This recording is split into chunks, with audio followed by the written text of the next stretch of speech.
ఈరోజు తెలంగాణ ఉద్యమకారుల మహిళా మరియు తెలంగాణ ఉద్యమకారులు ఏర్పడినటువంటి కార్యక్రమానికి రావడం చాలా సంతోషకరం. ఎందుకంటే అన్నిటికంటే ఇవాళ ఒక ప్రత్యేకత ఉంది.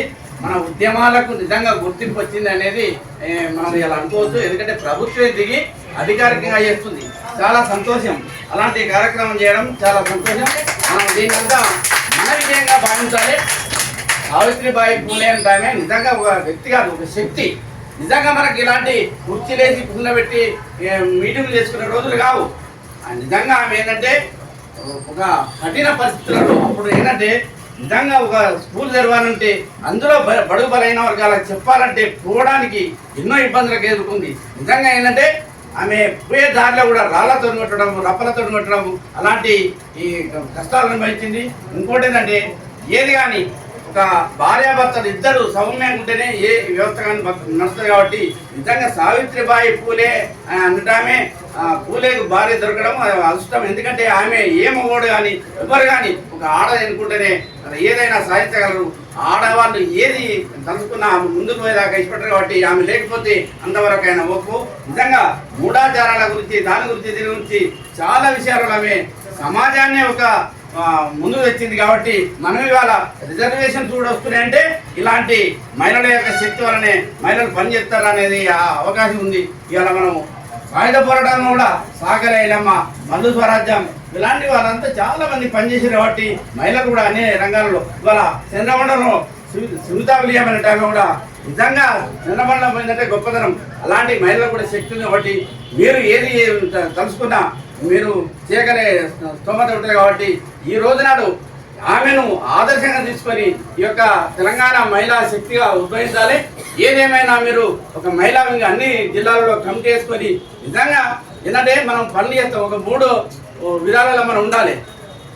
వ్యక్తిగతంగా మనం మంచిగా ఉండాలి, 3 కుటుంబం మంచిగా ఉండాలి, తర్వాత ఇవన్నీ ఈ 2 మంచిగా ఉన్నాక సమాజం గురించి కూడా కొంత పని చేయాలి. సరే మనకు పనులు ఉంటాయి కారణం, కానీ ఎన్నున్నా కానీ కొంత టైం అంటే ఈ 3 సమాజంలో చేసినప్పుడే చెదర అనేది పుడుతైపోతుంది. మనిషి అంటాడు ఇలా ఆమె ఒక మంచి పని చేసింది కాబట్టి ఇలా మనం ఏదుండదు. ఏది కానీ ఒక పని చేసినప్పుడే గుర్తింపు ఉంటుంది. కాబట్టి ఇలాంటి ఈ కార్యక్రమాలు చేయటం మీరంతా ముందుండాలి. ఒక మంచి మహిళా కమిటీని మీరు ఎన్నుకొని ఆ కమిటీ ఒక మంచి కల్చరల్ టీము నిజంగా ప్రధానంగా మన తెలంగాణ ఉద్యమంలో మనం చూసిన అంత కళ మీదనే వచ్చింది. కాబట్టి మంచి కల్చరల్ టీం ఉండాలి. ఎందుకంటే ఏది కానీ ఒక జిమ్మెక్క లాంటిది ఉంటేనే ప్రజలు ఆకర్షించబడతారు. కాబట్టి నేను ఈ రోడ్డు మీద పోతున్నా, ఆయన గ్యారడైన ఆడుతుండు, ఈ 2 డబ్బాలు తాకుతాయను. అరే ఇదేందా ఈ రోజుల్లో కూడా డబ్బాలు తాకుతాయని అక్కడ నిలబడ్డా. ఎందుకంటే ఆయన శక్తి అనేది ఈ మనిషిని నిలబెట్టాలి. అంత అయిపోయింది. అరే ఈ డబ్బాలు ఎప్పుడు తాకుతాడు అంతా చాలా మంది వచ్చి చూసి వెళ్ళిపోయారు. అరే ఏమైంది డబ్బాలు ఎప్పుడు తాకులాడితే అన్న పుట్ట కోసం చేసిన మంది నిలవడానికి చేసిన అంటే మనం కూడా కొన్ని ఎత్తుగడల పంచాతోని పోవాల్సిన అవసరం ఉంది. కాబట్టి మీరు నిజంగా ఒక కమిటీ వేసి మహిళ మంచి వీక్ వేసి దానికి మీకేంటంటే మేము ఇలా మీతోని కలవడం చాలా ఆనందం ఉంది. ఎందుకంటే మగవాళ్ళకు కూడా కొంత అవగాహన రావాలి. ఇప్పుడు మీరు దాదాపు మీ భర్తకు అన్ని సేవలు చేస్తున్నారు. ఆయన జ్వరం వచ్చినాడు కూడా ఎల్లకాలం 360 రోజులు సేవ చేస్తున్నారు. మీరు ఎప్పుడన్నా లేవలేకుంటున్నప్పుడు మీ బట్టలు విండిరా ఎవరికైనా విండరా ఎవరు విండదు. కాబట్టి ఇలాంటి మీటింగ్లకు వస్తే మేము కూడా కొంత తగ్గి మేము అనేది ఒక భార్యాభర్తనే ఫ్రెండ్లీగా ఉండాలి.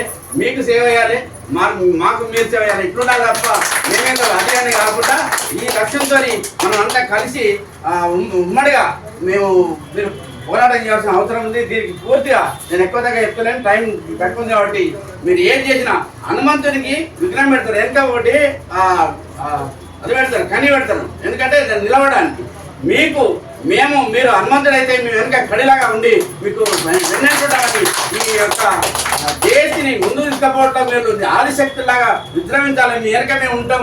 మీరే ముందుగా నడవాలని తెలియజేసి అవకాశం అందరికీ